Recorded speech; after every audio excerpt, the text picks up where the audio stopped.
So I'm actually going to be reading a talk today. That's not mine. It's a talk by Ram Dass. And everybody familiar with Ram Dass, his story and everything? Okay, good. Well, I'll start out by telling a little Ram Dass story that I love.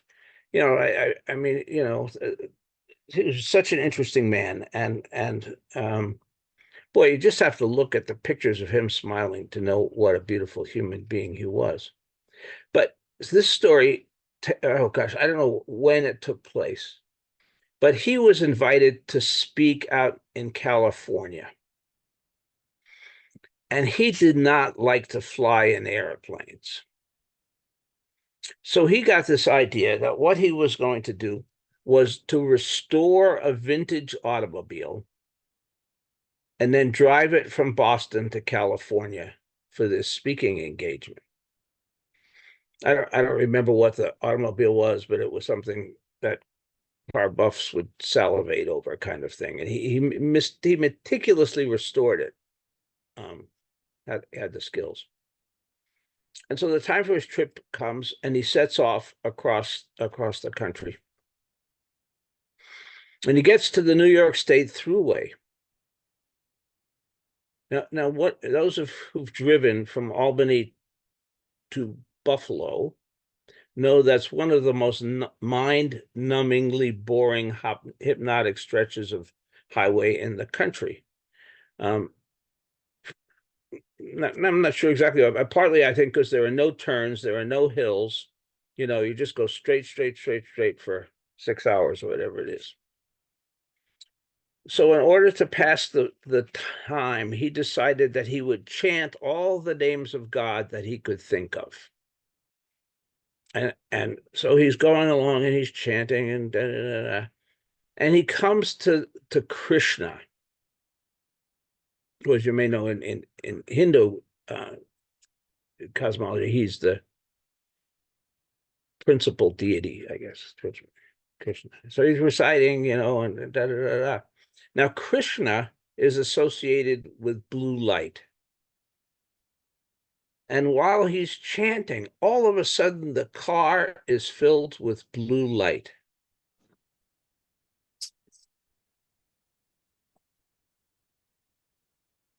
And he thinks, oh my God, this is the manifestation of Krishna. Whoever comes over to this car next is the I'm going to treat them as if they are the Lord Krishna. So you may have guessed by now that the reason for the blue light was that a trooper had pulled him over. And the trooper comes over to the car and says, the usual line, "Sir, do you know why I pulled you over?" And Ram Dass says, "No, I have no idea. I don't think I was speeding." The trooper says, "No, you were going 40 miles an hour, sir." And of course, New York State Thruway has a minimum speed limit. So he was so engrossed in his chanting that he had just lost. And so he says, "Oh, I'm very, very, very sorry." And then the cop looks at the car and he says, "Is this whatever it was?" And Ram Dass said, "Yeah, I just restored it." Well, that started a conversation. Ram Dass and the trooper standing by the side of the New York State Thruway for over an hour, talking about cars and other things. And to me, that's just such a wonderful story, because it was the power of the way he greeted that cop. Not angry, not paranoid, not frightened, not anybody. This is a manifestation of God, And we would say Buddha, and we believe that everybody is a manifestation of Buddha. But do we act that way with everybody that meet, with the cop that's coming to give us a ticket? It's a lovely story. I just think it's so beautiful. Okay, so to the talk. I like this talk. It came to me this week because it's one of the clearest explanations of the nature of realization of enlightenment that I've seen. And I may pause at places through it to kind of add commentary, but we'll go here. So it's called separateness and totality, right? That's what we would call relative and absolute. Here's the way I look at the predicament we are facing. We are shared awareness, and for one reason or another, you and I incarnated on this trip. We came into these forms, or awareness entered form again. Once you were in form, the form interacted with other forms, and you became a form. Usually the way I say that is you went into somebody training. You came in awareness, and then slowly you were taught, I'm Richard. I was the template on which my parents printed my identity because I was who they thought I was. Their consciousness defined my reality, plus my genetics, my karma, and a few other little variables. So I went into somebody training and I became a somebody. Once I was a somebody, I was no longer everything. Once I was no longer everything, I felt a little separate and hungry and cold and frightened because I was very little and the forces of the universe were very big, starting with my mother, let alone cyclones and tornadoes and natural phenomena.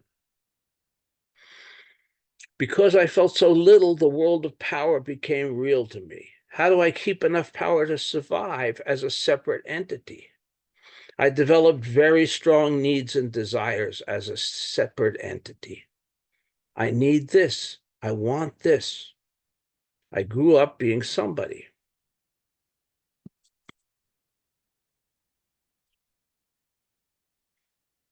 Now, this next part is kind of now relates to the more controversial part of Ram Dass's history, but it's relevant, especially in this day and age. So I'm going to go right through it, and we can talk about it at the end. Then in 1961, when I took mushrooms from the kind hand of Timothy Leary, I recognized that who I thought I was hype. I'd been had. That what I was much more interesting. I was, in fact, everybody in drag, being somebody.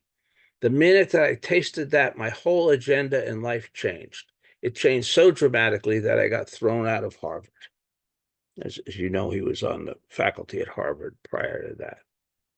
My agenda changed because I saw so clearly that I, busy being somebody in my actions, kept perpetuating the separation between people because I was attached to it myself. My somebodyness was reinforcing everybody else's somebodyness. So, because of Eastern philosophy and its methods and paths, I became a renunciate for a while. A horny one, but a renunciate. A renunciate that in effect said, the world of stuff is so seductive that I just have to get away from it for a while. I got to stop reading the newspaper. I got to just pull back for a moment in order to hear the voices within, which are being dimmed by the trumpets of the culture in which I'm living. So I pulled back, and the way you pull back is to begin to think that in this plane, reality is somehow, excuse me. So I pulled back, and the way you pull back is you begin to think that this plane or reality is somehow less. You got caught in that. After a while, I saw that acting and teaching from that place was likely going to create suffering, even if I was attempting to do good. Because you give somebody some food, but where you give people food from depends on whether you feed their stomachs or feed their freedom. I saw that I was feeding stomachs, but not freedom. It wasn't an either or a both and. I hadn't got my act together because I was still somebody doing something. So I got into the strategy. We can't do good until we are good. Then we be good, and then good happens. Got that? We can't do good until we be good. When we be good, then good happens. You don't do it, but it happens anyway. It's the Tao. One does nothing, and nothing is left undone. It's quoting that from the Data Gym. What I'm basically talking about is learning to live simultaneously on two planes of awareness. So your actions are not just coming in reaction to the forms around you, but it's coming out of emptiness. It is also coming out of another plane behind that where there isn't form.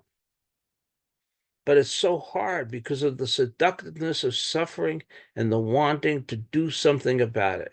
You get caught in doing, and you don't cultivate the being because you're a good person and you can't wait. So we bifurcated in the late 60s, and there were the people who said, look, you can't wait to do good, go do good. The hell with being good. And others that said, we better get on with our being or else we're not going to do much good. We all did our part, but that was the movements and the stuff that went on then. By the mid-70s, we realized we were trapped in our practices. The doers burning out, the beers feeling they were cut off from the life force of the universe because they were pushing away the world. I realized that if Buddha is right, that attraction or aversion of the mind is the cause of suffering, and if I am averse to my own passions or my own pain and the world's pain or anything, it's got me. It's got me. You can't be a phony holy. You can't push it away. You can't go to la la land. So at that point, I flipped around and said, okay, my yoga of getting free now will be through being in the world.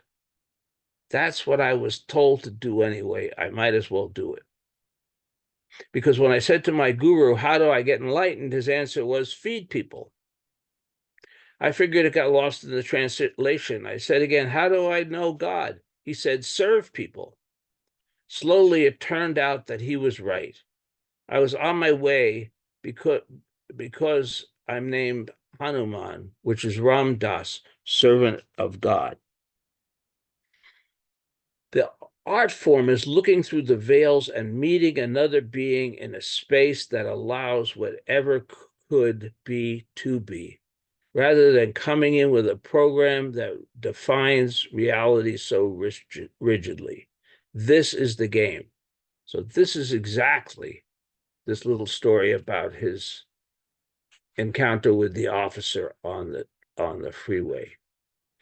The art form is looking through the veils and meeting another in a space that allows whatever could be, rather than coming in with a program that defines reality so rigidly. That is the game. The deepest part of this teaching is in the statement, out of emptiness arises compassion. That when I am empty of my separateness for a moment, I experience the totality. I am the totality. Out of that intuitive gestalt comes a response. The response doesn't ignore that suffering or that joy or that reality or that possibility. It's all part of that which you can't analytically understand anyway. So what he's talking about here now is what I try to talk about in Dido's terms of the Cheshire Cat, of appearing and disappearing, of being solid and then being invisible, right? And so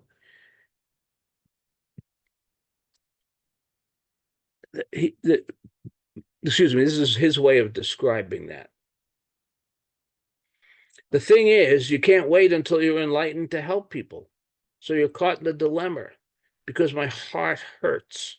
You can't say, I'm sorry, you just starved now because I'm working on myself. I'll give you food later. You don't, you do what you can to relieve the pain of our heart, but you do it as an exercise on yourself to become free of somebody doing anything. Do it in order to become an environment for other people where every interaction you have with them is a space in which they can become as free as they choose to be. And there's nothing in your mind that keeps trapping them into being somebody. So what I experience is that you and I are in a training program. We are undergoing a curriculum. It's called your life, and it's a set of experience through which you can transcend the space between the experiencer and the experience. You can keep opening into it and opening into it and opening into it until you have embraced the universe into yourself. Then out of you comes your next act. That's the wisdom of the Tao. It's not what I think I should do, it's what is being done. What it seems to me happened that was interesting was that years back, like in the 17th century, there was an awakening sense of individuality. Yet because of survival necessity and because of geography and so on, it was enmeshed in social systems. When I go to India, I'm always blown away by how basic the people's identification is with their roles rather than their personalities. I come in back and I realize that what a personality cult we are, how addicted we are to a certain set of metaphors or myths that describe how we think we are and what we think our life is about. We think that's freedom and a step up, but it's a predicament that personality is a cloak to be worn lightly. I love that. Personality is a cloak to be worn lightly. It is a lousy master and a great servant. Your intellect, your analytic mind, your conceptual model of who you are and how it all is, that should be one of your computer programs that you can call up when you need it. But to live stuck in a program, how uninteresting, how infinite, how finite for an infinite problem.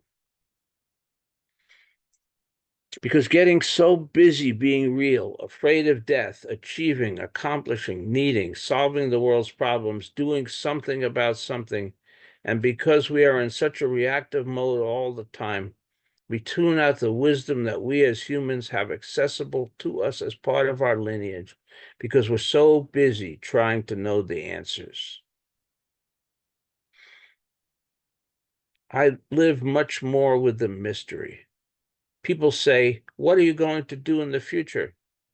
I don't know. Who are you, Ram Dass? I don't know. Am I an anachronism from the 60s, or am I about to happen? Or both of those myths kind of trashy? Any myth seems awfully finite. Aren't you an infinite set of beings? I am.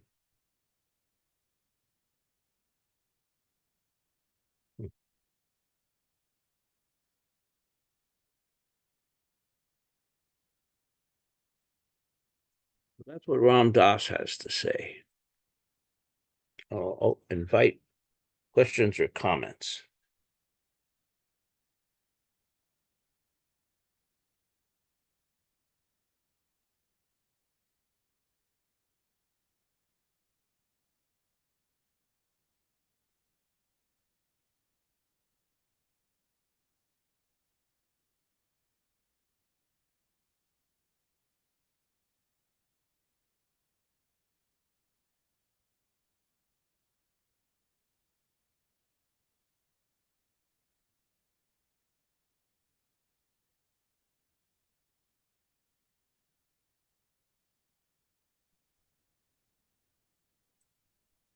I I think it's for me very telling when he said he doesn't know who he is or who Ram Dass is, and that really resonated with me. So thanks. Well, I'm reminded of when Emperor Wu asked Bodhidharma, "Who are you?" And Bodhidharma said, "I don't know." It's the same, I don't know.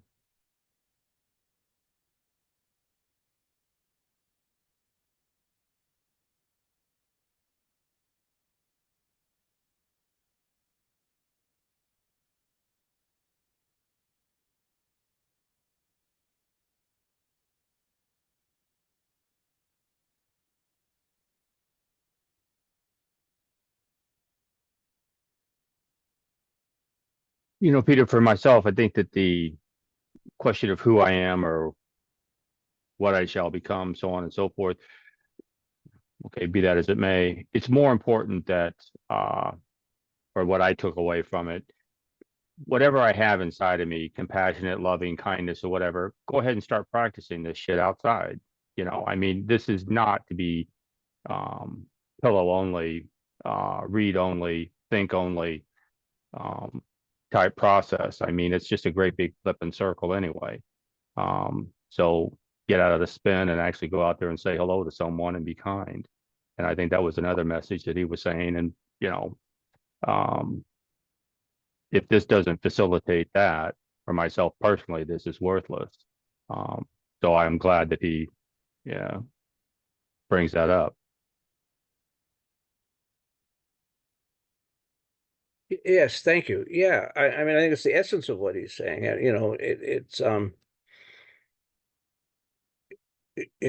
I think I've said something similar. We can't wait around to be perfectly enlightened before we do some good in the world, right? We need to start doing the best we can with what we've got, with who we are, with the tools at our disposal. Uh,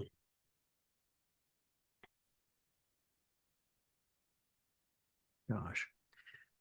Peter, before the meeting started today, I had a phone call from a friend of mine in Oregon, and we talk relatively often, and he said he'd had some problems, and he simply wanted a voice, a friendly voice, and they were somewhat mechanical problems, but they were disturbing him. And since it's Sunday morning, and I know that he and his wife are generally fairly religious, and they're very involved in the community on all levels, I said, "You're probably going to be going to church this morning with Jan." And he said, "No." He said, "I've stopped." He said, "Believe it or not, I've become interested in Sikhism." And I said, I'm amazed at this, Pat. Why?" And he said, "Because it accepts everybody. There aren't distinctions. They recognize all religions." And I had been in India and I visited a Sikh temple and I sat in meditation in the temple. And I didn't know until afterwards that in the basement, something which is usual, and you may know this, many of you, there is a kitchen down there that serves I don't know how many thousand meals a day, free of charge to anybody who comes. Rich, poor, doesn't matter. And I went down and sat among them and had a meal. It's obviously vegan. It was lentils of some kind.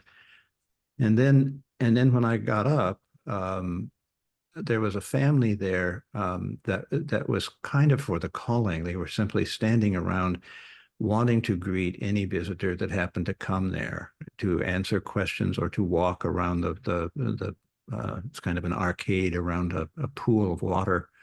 It was quite beautiful and quite lovely and very giving. And it was something of a total experience.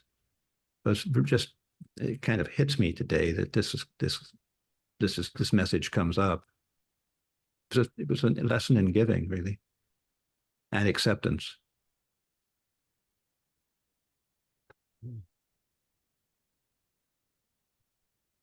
Yeah, I actually had that same experience when I was at the Parliament of World Religions this summer, and the Sikh community there were thousands of people at the Parliament, and the Sikh community put on a meal for everybody every day. And it was an amazing experience. Their generosity and kindness, they they put something on. They like had me sit in the chair, and then they gave me a head covering. But it was all done with so much caring and kindness. And then probably because I'm an old person, they like led me to a seat. I didn't have to sit on the floor. I got to sit on a chair, and um, but it was an amazing experience. The kindness and generosity.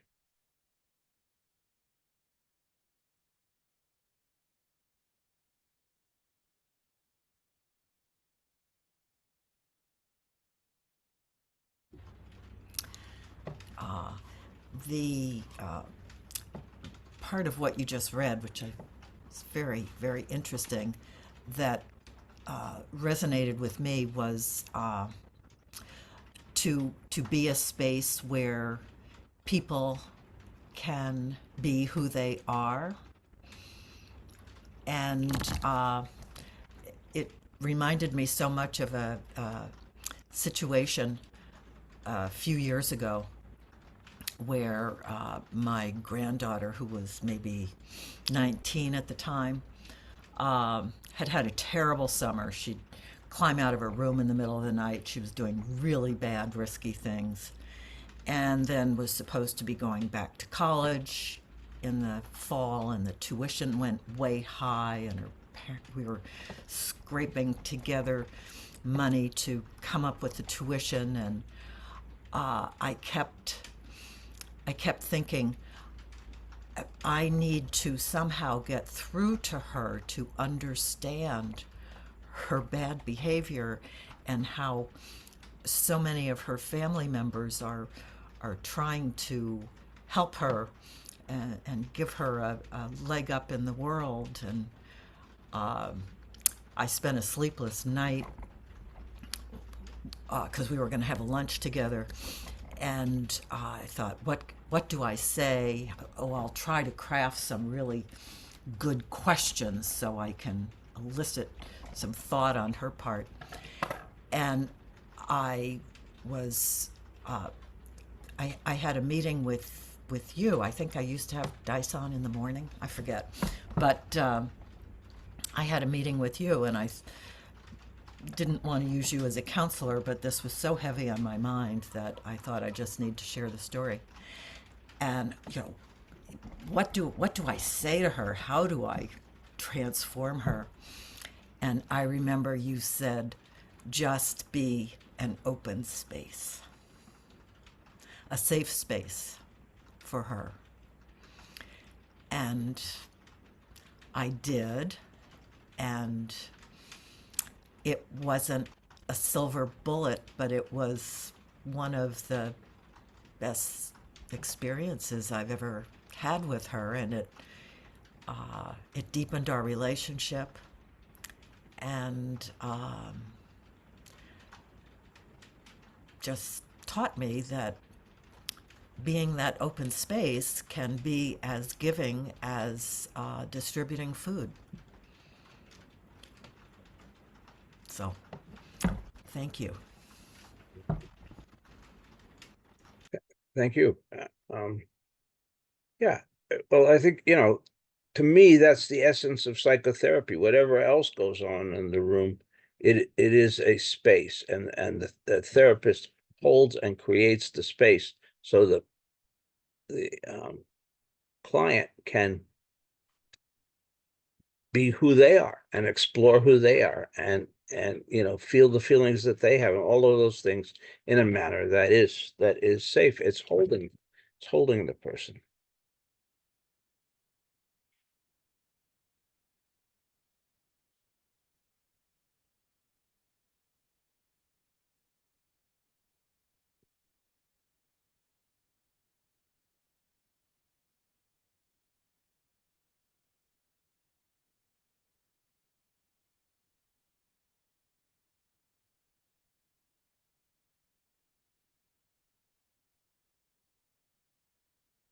We so often build our encounters with others around our needs, our wants, our goals, our agendas, you know.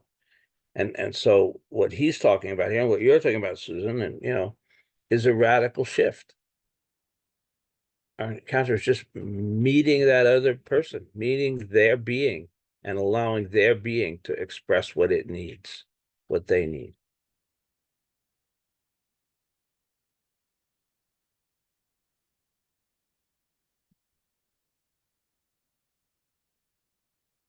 Had discussions with my students about listening and the gift of being a good listener and the difference that has made in their lives. They recounted different times when someone really saw them. So it's a good thing. to remember that change is the way of the world. And anything fixed ain't true.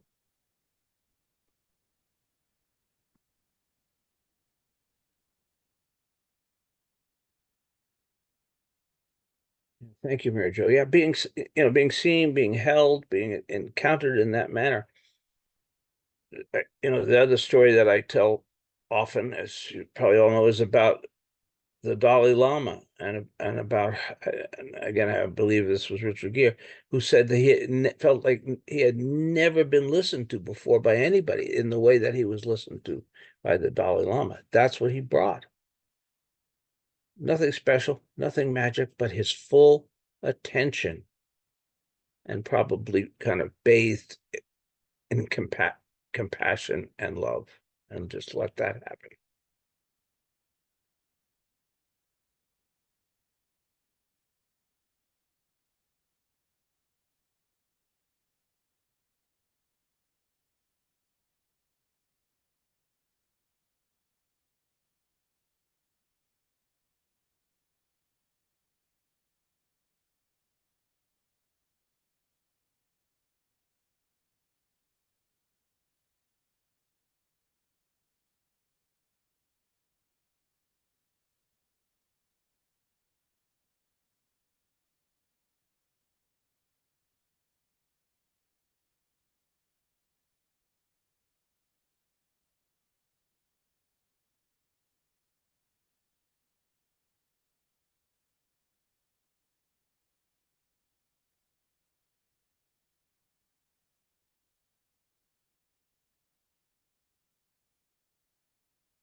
Any further thoughts or questions or?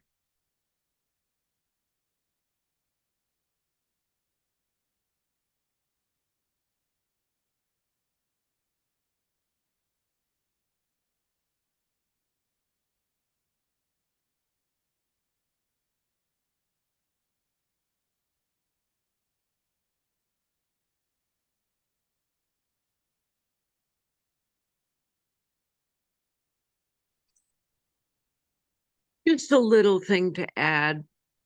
My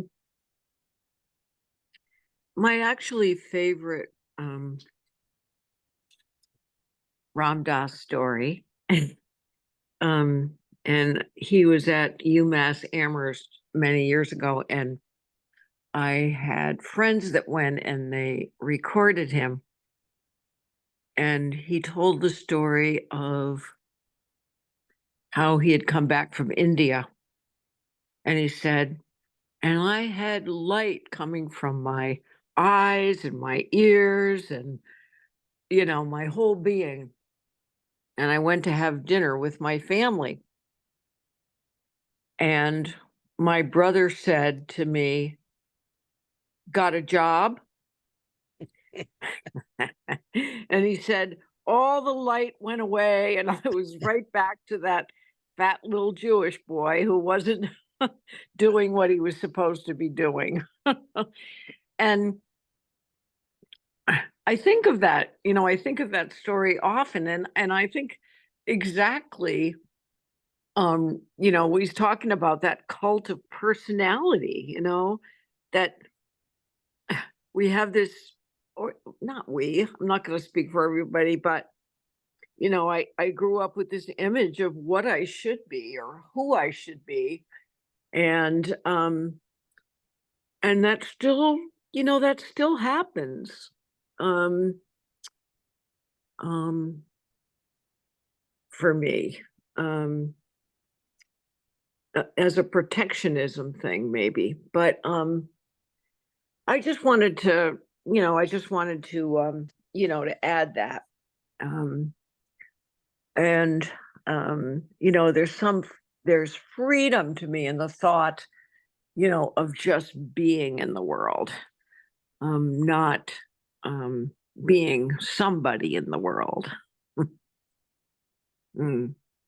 So thank you. Thank you. That's a lovely story also. Love, you know. Yeah. Yep. Here we are.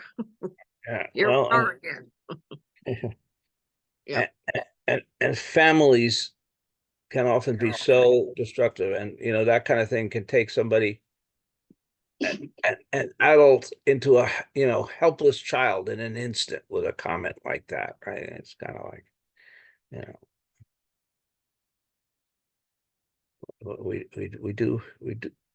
we do hurtful and harmful things to one another without even realizing it. And that's what I spent a sleepless night trying to figure out, how I could douse her light, put some boundaries on. Need to go to school, and you need to study, and you need to. So, exactly.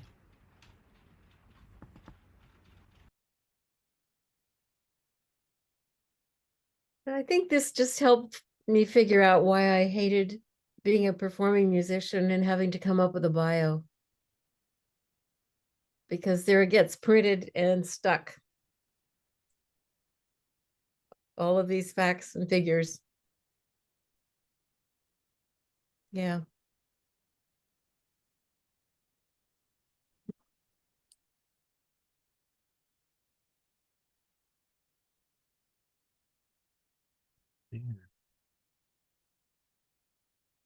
So we have the opportunity to give others this gift of freedom.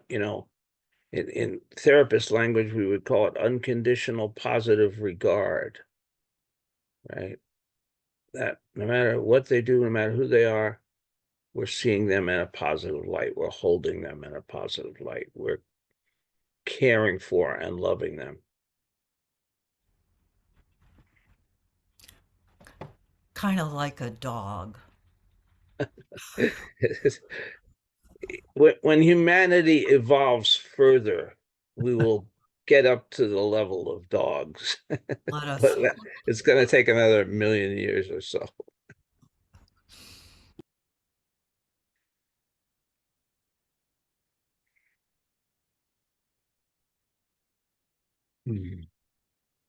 Okay, on that note, any final thoughts? Okay.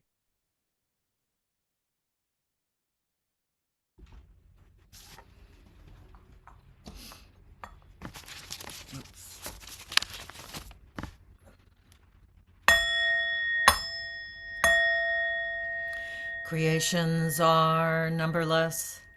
I vow to free them. Delusions are inexhaustible. I vow to put an end to them. Reality is boundless. I vow to perceive it. The enlightened way is unsurpassable.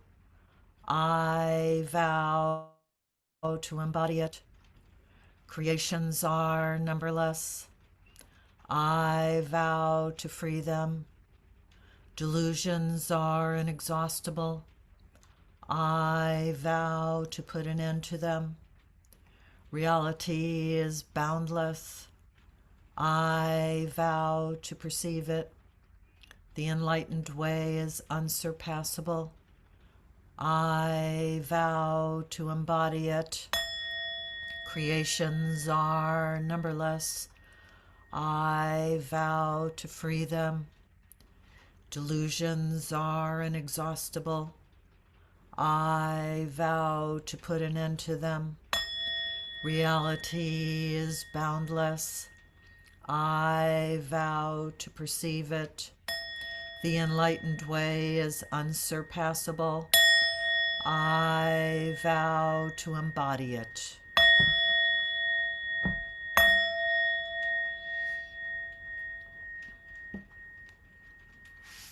So I'm reminded of a koan. I won't tell it well, but I just have snatches of it, in which the teacher at each meal, he would take the pot of rice that was being served, and he would bang that pot of rice, and he'd call out, "Bodhisattvas, come and eat. Bodhisattvas, come and eat." Bodhisattvas, have a good week.